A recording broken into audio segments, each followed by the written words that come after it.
Well, again, welcome back to Mr. Rodder's Neighborhood. Thanks for watching.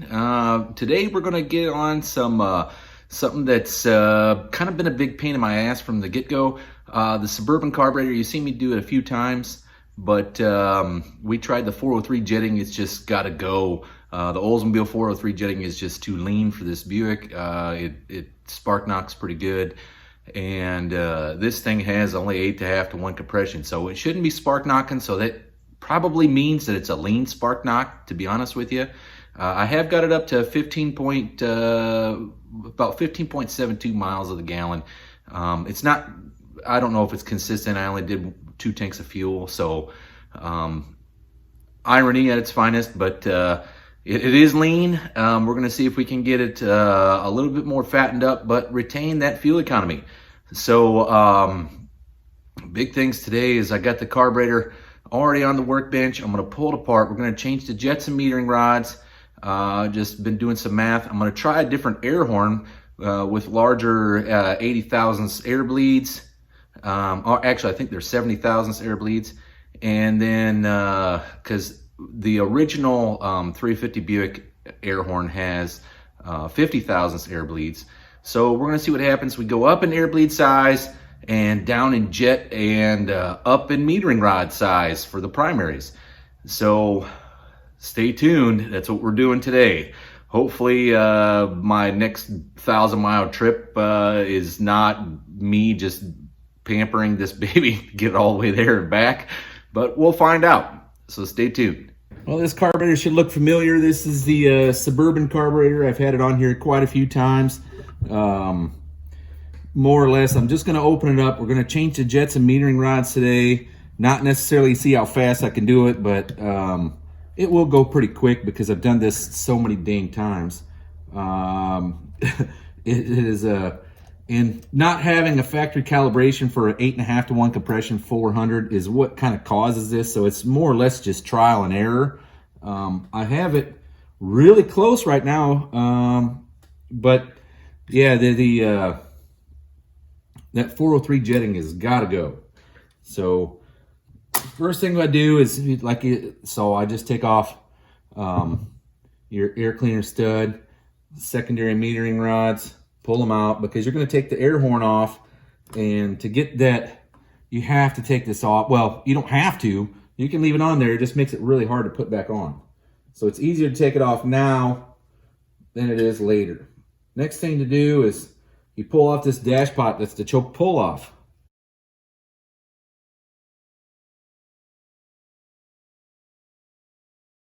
And everybody's favorite thing, I always freak out when they see me use this decking screw that's been cut down. But all right, pull off the accelerator pump arm. I guess I should say that. Accelerator pump arm. Take the choke loose. So now I move on to pulling screws out. There's a lot of them. Now you got to remember, this is a 78 Buick 350 carburetor. I essentially got it for free. It was going to be thrown away. And the reason why I like these is because they're so adjustable compared to the earlier model ones. They actually have 4 circuits in this carburetor. Unlike the regular ones, this is just idle circuit, part throttle, and then wide open throttle. This one has an adjustable part throttle circuit that allows you for fine-tuning drivability. So I believe it's a much better street carburetor. It does take a little bit of extra, I don't know, not so much extra work, just because when you knock out this plug and you add in the 1/8-inch pipe plug there, it makes it a lot easier to tune. But when you play with these things, they actually have a different set of metering rods than the early model ones. They're actually 40 thousandths shorter. And then, so these metering rods here, I don't know if you can see that. These metering rods here are 40 thousandths shorter than the early style Quadrajet. And on the end of the metering rods, these are a 26 thousandths end on them, And then this here is 47 thousandths for your pretty much where your primary circuit is at, right? Where the metering rod always rides when you're cruising in part throttle. When you give it the beans, it's all the way down here at 26 thousandths. But the later ones have like a 36 thousandths tip on them, which is what they use in a lot of the truck carburetors. Also, all the Edelbrock Quadrajets came with the big 36 thousandths metering rods, and generally that meant that you had the humongous air bleeds at the top that are 1/8 inch. So to give you a perspective on that, the air horn here has 50 thousandths holes in it for air bleed, and the later one that I was going to use today is 80 thousandths, and then the one for the large 36 thousandths tips primary metering rods is generally 1/8 of an inch, which is like 125 thousandths, right? So it's a big difference when you're talking air bleed size. Okay, so everything's disassembled here, and I can go ahead and take the air horn off. All right, make sure you hold your gasket down so it doesn't tear. And then you should be able to reuse the gasket. Now this this carburetor here, like I said, the air horn here, small air bleeds, which is, let me see if I can do this better. Okay, so those are 50 thousandths. Okay, you can see the air bleeds. It's off to the right of the screw hole in the air horn. Let me get something to point at it. All right, so your air bleed is right there at the tip of the screwdriver.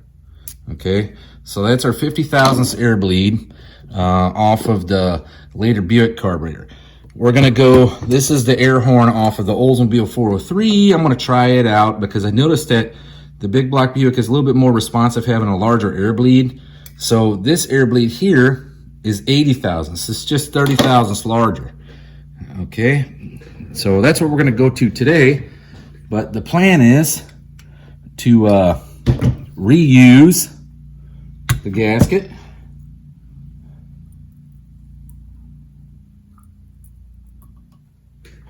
All right, so there's our accelerator pump. And when removing your gasket, just be very careful about it and try to peel it forward so it doesn't tear. It does like to catch on the nubs there that are for centering the gasket, but otherwise we should be able to reuse this gasket now. Okay, so to remove your primary metering rods, the power piston is attached to the primary metering rods, and people just pry up on them and move them around, but it ends up damaging the piston and the hangers here. So the easy thing to do is, it does have a spring underneath of it, so you just pop it a couple times and it'll pop right up. That way you don't have to damage this, you don't have to damage the hangers, nothing. It just kind of knocks itself out of place. All right, so these metering rods here are a 46 thousandths metering rod, but the metering rods actually have a number and letter stamped on them. Okay, so normally these are K rods if you're looking at the right metering rod, and I believe it says 48, but my eyes are pretty bad these days. So the easy thing to do is just get yourself a small cheapo caliper from Harbor Freight like this. And what you do is you measure the large end on it. It is 46. You see the little letter stampings there on the actual metering rod itself? That's how you determine what size they are. So again, all of them, well, there's two different sizes, but this is a 26,000 tip. All right. Majority of them are 26 thousandths. You find the later truck ones, they're 36 or 31. I can't remember what the number is off the top of my head, but the early Quadrajets were all 26 on the tip. Okay, so when you're doing your math and you're trying to figure out what size metering rods you need, remember to take into account that the primary position it's going to be riding is this fat portion that's tapered here, okay? And that's the actual size that's stamped in here in the metering rod.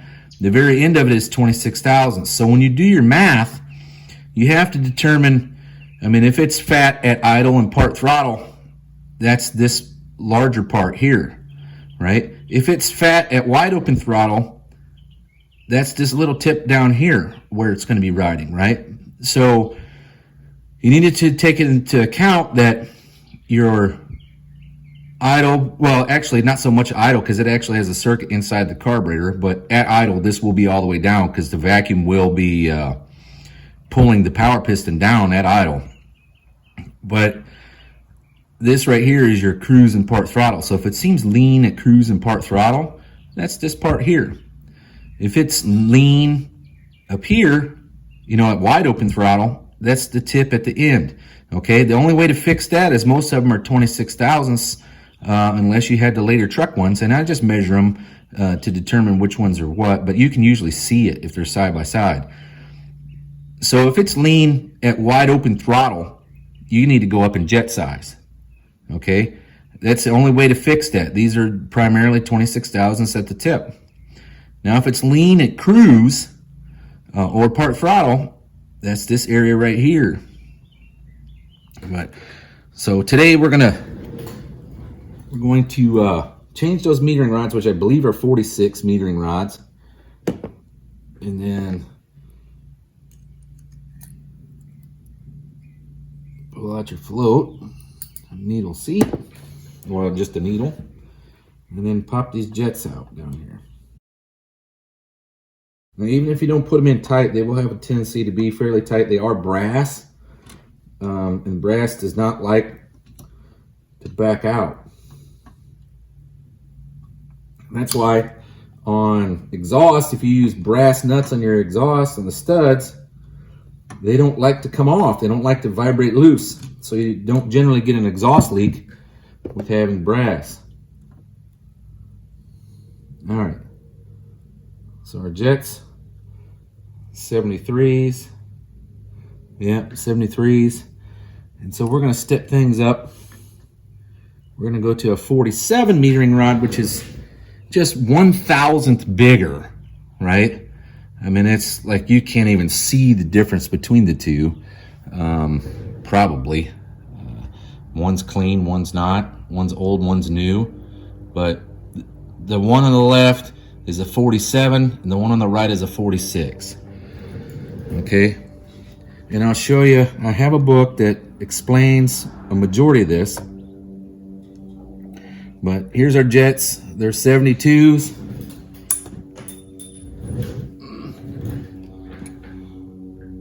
So we're going one size smaller in the jet, which is going to allow for less fuel.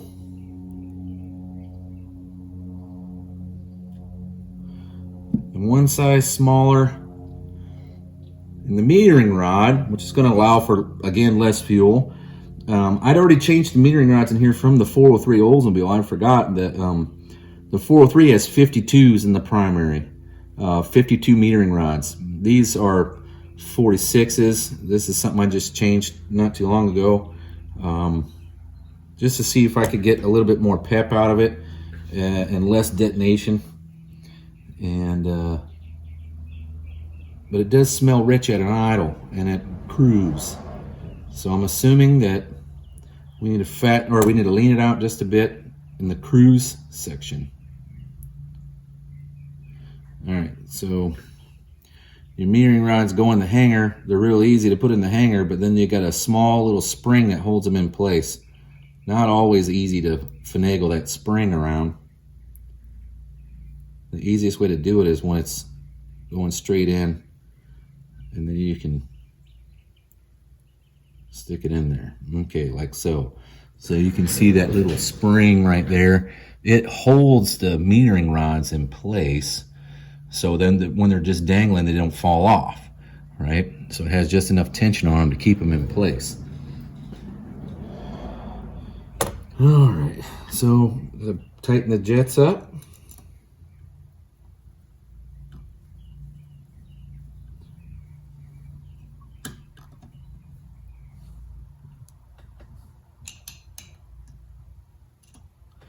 Now I do know for a fact this 400 engine likes the 72 jets for some reason, a little bit better than the 73s.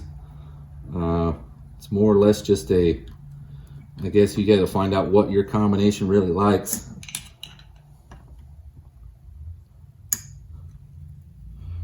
But I do have the power piston spring in here for the 403 Oldsmobile. So your spring might not look like this. There's dozens and dozens of these things.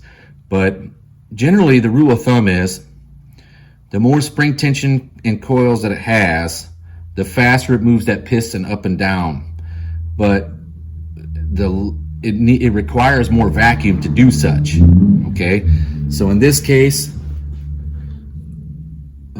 since it is a big block and it does pull 19 inches of vacuum, I like to use the big heavy duty spring so that when you actually give it the beans, when you floor that sucker and it vacuum drops to 0, it pushes that power piston up immediately and starts delivering more fuel. All right, so the next to go back in is our float and needle. Okay, so this, to be the correct setup, the needle has to be swinging and hanging on this little tab on the inside. Let me see if I can get it in a frame there. So you see it's hanging on the back there, on the inside on that little tab. A lot of people that don't know what they're doing, you'll find they put it in from the back, and then the carburetor doesn't run worth the crap. It always overfills the float bowl, and that's because your needle is hanging up.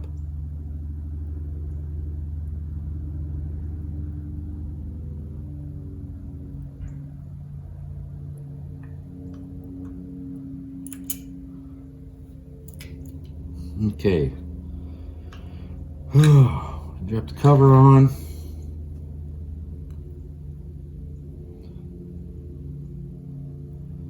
And we slide our needle and seat in there.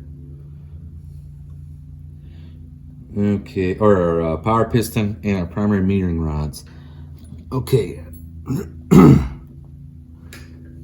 Now, I need to shut you off because I need the light on my phone. It's like, the problem is on these things, they're impossible to get down in there just by trying to stab them. You need to look down in the holes on this float plate here, I guess is what it's called. And you need to line up the metering rods with the jet holes, okay? If you don't, you can damage the metering rod and bend the tip on them. They are 26 thousandths brass, so they bend fairly easy. So I'm just going to use the light on my phone and try to slide it in there. I don't have another light that actually gets in there very easy. The phone one, because it's so thin, works really good. So give me just a second and we'll get back to it. Okay, well, I got the power piston and the primary metering rods back in their hole. One thing is, just be patient. You'll eventually get it. You just got to take your time and don't force it, because you can bend the tips of those metering rods and then you're never going to get them in there. And the tighter it gets, the harder it is, I've noticed. But so this one's fairly tight. So now it's time. I had the screwdriver under here, so I had a good angle on it. But now it's time to go ahead and just reassemble what we had and get the carburetor put back together. So accelerator pump. Make sure you put your choke through the proper choke hole. And then we got well, actually, accelerator pump goes in last. All right, so slide it over just like you did taking it off. Line up the two ears and slide our accelerator pump in. It's just that simple. So now you got it all assembled and ready for the top. Here's where you need 67 fingers and 4 hands to get it all done. Remember, we're going with the one with the larger air bleeds in this air horn. We're going to try this one out for today and see what happens. But here we go. Okay, now it's seated in place. The best thing to do now is just, you get a screw in it. Just hold it down with your finger. I like to take the end screw, put it in first, just run it down a few threads. You don't want to tighten it, just put it on there. Okay, and that's going to hold the whole thing from coming up, because You gotta remember the spring for accelerator pump is pushing on this air horn at the moment. So now it's time you can run around, put all your screws back in. Countersunk tapered screws go down in the air horn itself, underneath the choke flap, next to the air bleeds. All right, so now that you got all the screws in, what I try to do is you somewhat tighten them up in a regular torque sequence, right? So you start from the center outward. So these two right here behind the choke housing is where I normally start. The secondary metering rods. So since we just changed by just a little bit, these secondary metering rods are probably pretty close, to be honest with you. I don't think I'll have to change them. It should still be really, really dang close, just like the choke adjustment will be really close. But we will have to readjust the screws here for the idle air mixture. It's like a huge difference that you're dealing with there for idle mixture. Because you just changed by a couple of thousandths. Now wide open throttle probably won't be much of an issue. All right, well, the carburetor's back together, and now we're gonna have to test it out. So just bear with me, and we'll get it installed on the truck, and we'll get it kind of dialed in, and then we'll go for a test drive. Okay, I ran into a problem yesterday getting this thing reinstalled, and it just ran out of time. So now I got it installed today, and I got the carburetor dialed in on the Suburban. We're gonna go for a ride. I just ran it for a few minutes on high idle. It's about 1200 RPM, which is, you know, pretty normal, I guess. But I did back it down just a little bit and adjusted the choke since it was fairly cool. But I'm gonna flip the camera around and we're gonna go for a ride. All right, so Suburban is on low idle now. You can hear it. Check things out.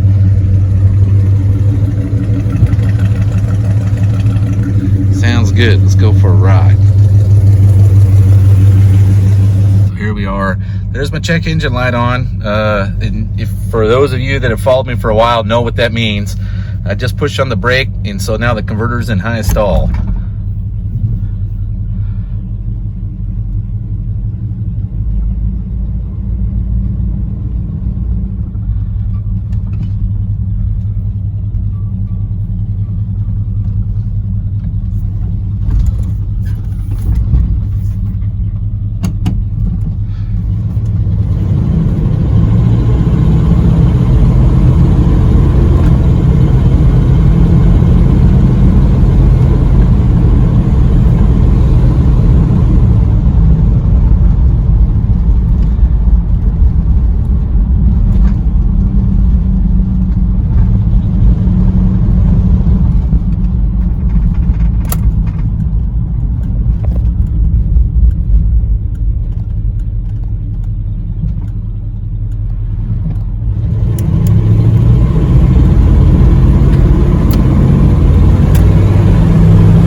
carburetor's correct, the converter multiplies more torque. It makes it seem a lot more peppy than what it normally is.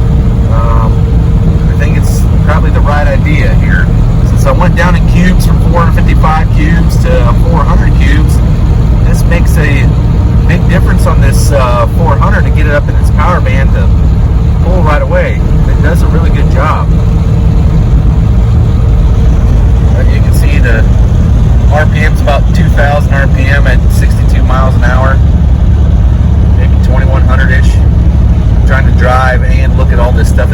time it's not so easy. But we'll go up here and drop some mail off, and then we'll head back and I'll give it the beans so you guys can hang out and see what it's all about.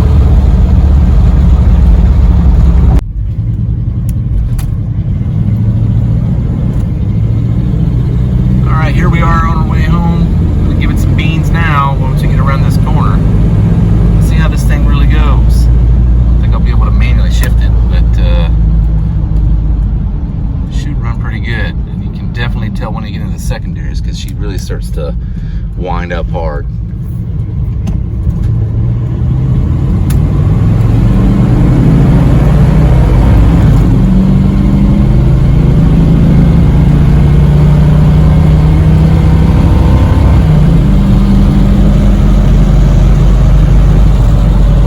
It's good enough. I gotta try to make this curve.